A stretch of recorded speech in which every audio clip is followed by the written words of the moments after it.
Le jugement du voile de la femme musulmane. Comme toutes les adorations, le fait que la musulmane porte un voile doit être fait avec l'intention de se rapprocher d'Allah uniquement et de rechercher sa satisfaction. Allah a dit dans la sourate Al-Bayyina: « Et il ne leur a été ordonné que d'adorer Allah en lui vouant un culte exclusif, d'accomplir la prière, de s'acquitter de la zakat.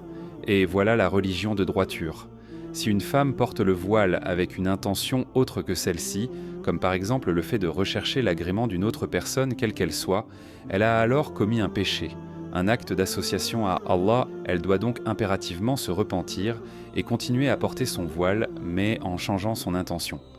Il est à noter qu'à notre époque, l'ignorance a atteint chez certaines personnes un tel degré qu'elles interdisent à la femme musulmane de porter le voile en prétextant qu'il s'agit d'une tenue ostentatoire.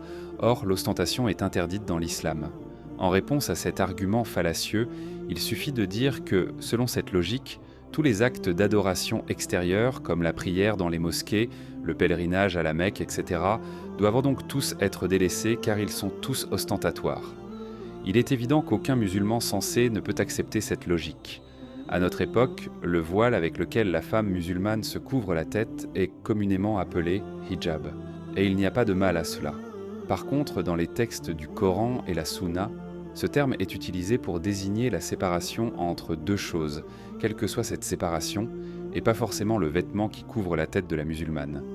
Ainsi, il est plus précis de nommer ce vêtement khimar et jilbab, comme cela a été expliqué précédemment. Voici quelques exemples de textes dans lesquels le terme hijab a été mentionné. Allah a dit dans la sourate Shura numéro 42, verset 51.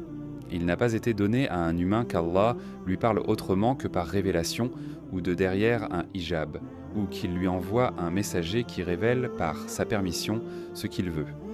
Il est certes élevé et sage, c'est-à-dire qu'il entend sa parole, mais ne le voit pas comme cela a été le cas pour Moussa, que la prière d'Allah et son salut soient sur lui.